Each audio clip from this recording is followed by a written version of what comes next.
Manchester United za su buga wasa da Brighton kamar yadda aka saba a kowace shekara. Wannan karon za a fara wasan ne a gidan Manchester United wato a Old Trafford. Shekaran da ta wuce muna kallo akan idan ya faru. Manchester sun sha kashi a hannun Brighton gida da waje. To bari mu gani wannan karon ya za ta kaya.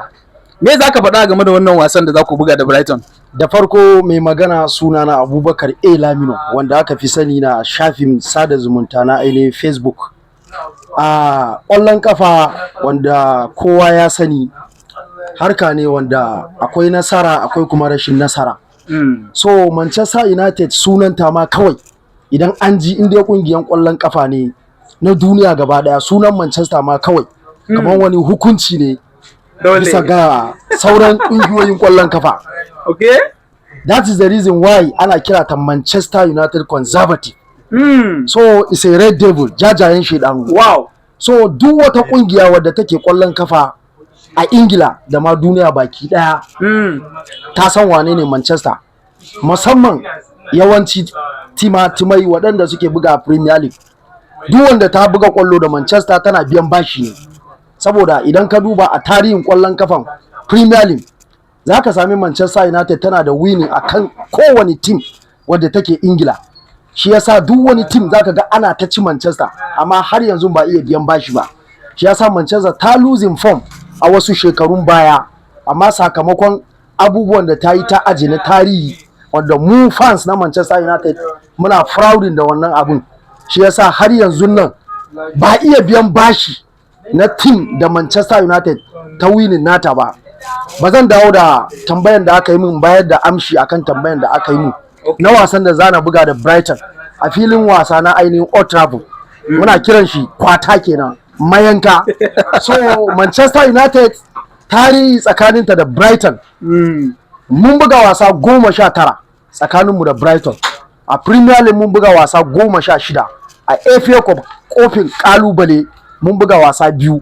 A kuma Carling Cup mun buga wasa 1. Idan ka hada zai baka wannan masanin tarihi ne ba. Wasa 19 tsakaninmu da Brighton.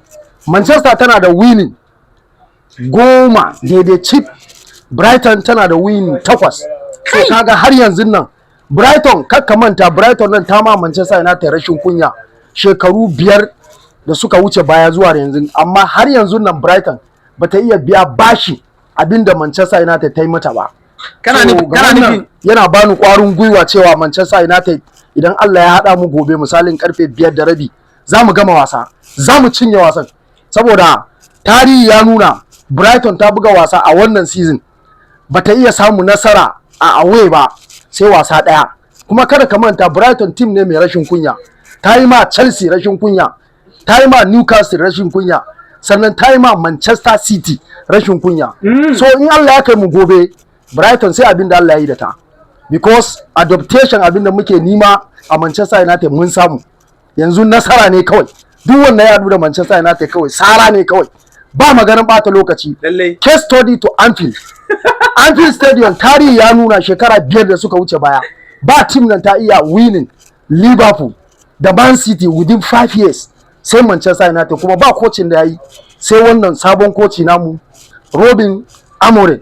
Ya winning Man City a Etihad Stadium last season. Sannan ya sake winning Liverpool. Defending champion ya winning nasu har filin wasa na Anfield Stadium.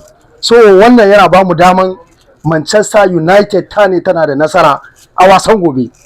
Wato in na lura abin da ya faru da Liverpool satin da ya wuce Haka. da kuma irin nasarorin da Manchester ta samu a wasannin da suka wuce kamar guda 2 ko 3 a baya a wannan gasar da ake bugawa ta bana na Premier League. Haka. Ya sa kuna jin cewa kamar yanzu babu wanda ya isa. Ko ba haka bane? So ita Manchester United kamar yadda na gaya muka a baya akwai sabon coaching da muka kawo last season mun kawo shi a tsakiyar wasanni ne. Shi yasa muna kira wannan last season a matsayin learning season. So ya learning duk wani kwallo da ake buga Premier League ana fama da shi ya canja salon wasa, ya ce ba zai canja ba. Abinda aka ganshi yana yi kenan da wannan salon ne ya je a Portugal. Sporting Lisbon former team na ainihin wannan coach namu wanda yake a kai yanzu sun kai shekaru aru ba maganan su a maganan cin kofin na ainihin Portugal ne. Amma daga zuwansa ya yi kokari ya qualify nasu zuwa champion league the next year ya winning league na Portugal, wani shekara na zuwa ya sake maimaita sau biyu a jere, wadda daga Benfica sai FC Porto sune sun dominating league na Portugal. So an ga aikinsa ne shi yasa aka hiring din shi aka kawo shi Manchester United a matsayin ya continuous saboda mu samu ainihin nasara da muke bukata a kai. Ka yi magana kan Amorim, kuma tarihi ya nuna cewa Amorim shine coach na ɗaya daga cikin kwatawan da suka yi ma Manchester aiki wanda ya fi samun sakamako mafi muni. Amma gashi yanzu daga bakinka ina jin wani yabo da kake mishi, ko menene dalilin da yasa?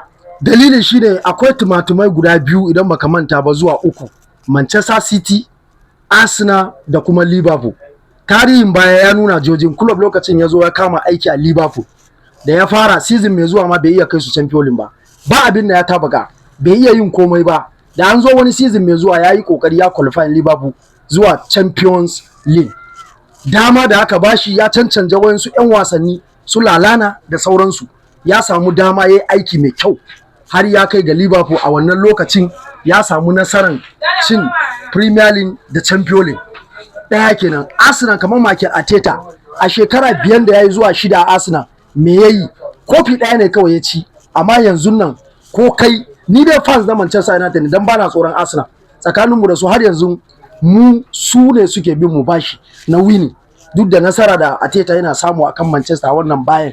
Amma dama da Arsenal suka bawa Arteta lokacin su Ozil suna Arsenal da sauransu, daga zuwan Arteta ya reshaping team din, yau da gobe ya kawo yara ne sun growing, yau gashi Arsenal sun zama inda suke. Amma fa ba wai na musu fatan nasara bane, dan mun san matsayin da mun bawa Arsenal, matsayin su kenan, ka san to ba a canja masa suna. Kofi Aram suna na inda suke abin su, sai dai su ringa yi kokari su ringa zo na biyu na uku zuwa Champions League. Amma maganar cin kofi sai Manchester United sun ci kofi tuko kamun Arsenal su ci kofi. Ka yan Manchester United kun da yan Arsenal. Okay, yanzu muna magana akan Brighton. Idan ban manta ba, shekara kusan 3 kenan ana buga wasa tsakanin Manchester United da Brighton Albion, amma Manchester ba taɓa samun nasara a kansu ba cikin shekara 3. Kana tunanin gobe za ku iya canza haka? Ai mu yanzu nan Manchester United duk abin da muna nima mun riga mun samu. Adopting ne 'yan wasan mu su gane abin da ake buga filin ƙwallon kafa, yanzu sun gane.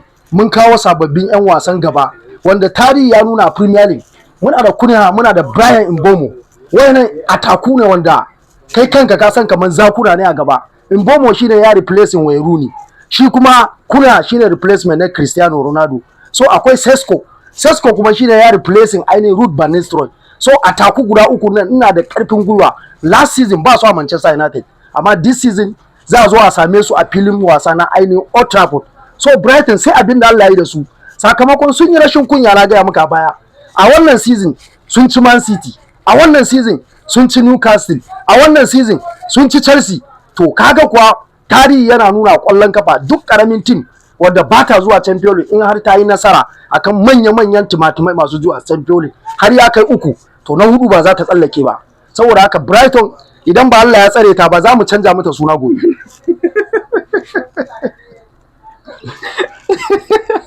Wato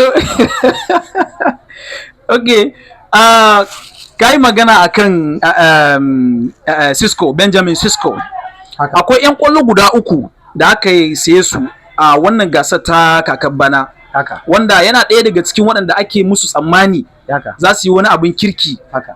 Akwai ɗaya a Arsenal, akwai ɗaya a Liverpool. So me kake gani, kana ganin daga cikin wannan 3 waye zai zama signing of the season? Ai komai ya riga ya nuna kansa. Sesko ya buga wasa nawa ne da ya zo Manchester United? Ka san shi Robin Amore da Mikel Arteta is a baby coach. Daga zuwan Gyökeres ya ci gaba da bashi wasa, bai aje shi ya study me ake yi a Ingila ba, ya bari defending Ingila sun gane menene Sesko yake yi.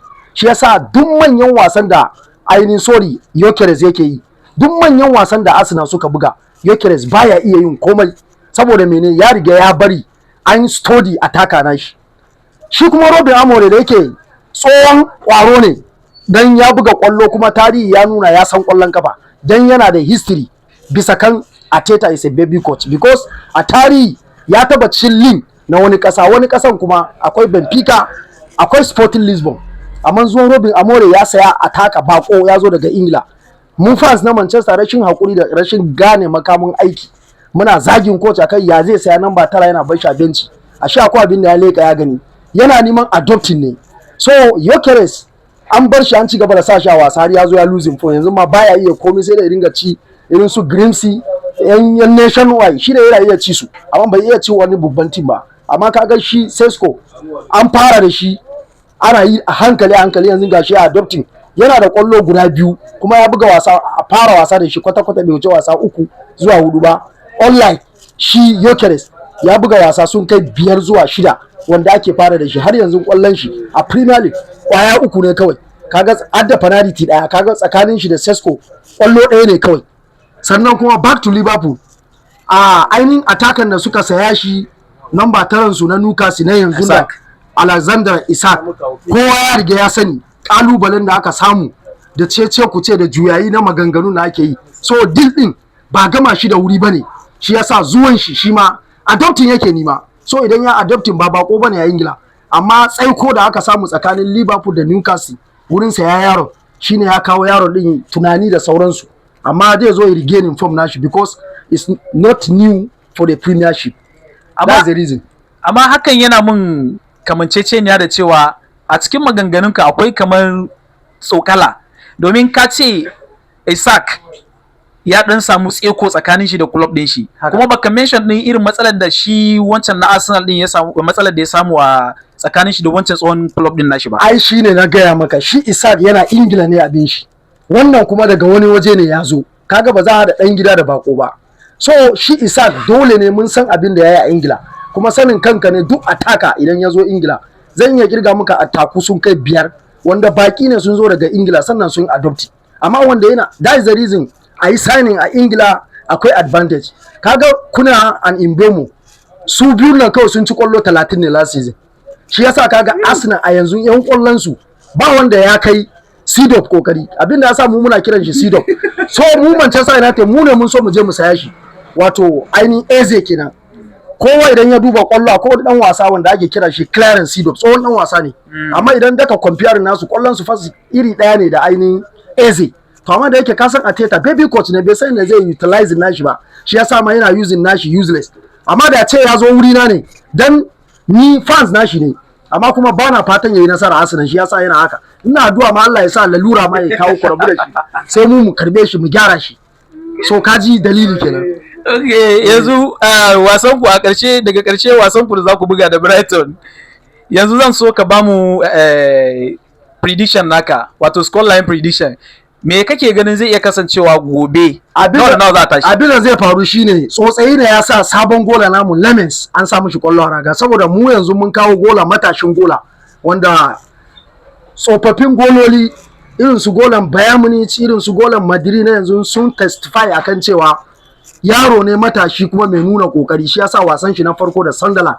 Ka duba Sunderland, in ka duba table zaka ga Sunderland suna gaban Manchester United, amma Sunderland ba su iya sama Manchester United kwallo ko guda daya ba. So Lemens shi tarihin shi ba a samu shi kwallo a Old Trafford. Wasa prediction nawa Manchester United da su ci Brighton 2-0, daya ma Brighton ba zai samu damar su saba, saboda shi sabon golan nan baya conceding goals, sai dai in an je away tsotsayi kawai lucky a samu shi guda daya. So yanzu ni ina da kwarin gwiwa, na riga na picking form Manchester United sai mun ci wasa 10 a jere kamun mu huta. Kaji bayani na kenan. So Manchester United gobe da idan Allah insha Allah Manchester United za ta sa kwallo 2 ne ba ko daya, dan ba za a samu ta kwallo ba da idan Allah mun samu bakin zara. Za ku ci wasa 2-0 daga bakinka insha Allah. Sannan kuma kar ka manta albishirin zan muka, in Allah ya kai mu gobe Matthias Cunha zai bude raga, don shine har yanzu nan a sababbin yan wasan da muka kawo Mbeumo ya ci kwallo, Sesko ya ci kwallo, ya rige Cunha ne kawai, kuma gobe zai bude raga in Allah yadda a Old Trafford. To Allah ya kai mu lafiya. Za mu gani, ya ce za su ci 2-0. Ku gaya mana ra'ayinku a comment section. Mun gode.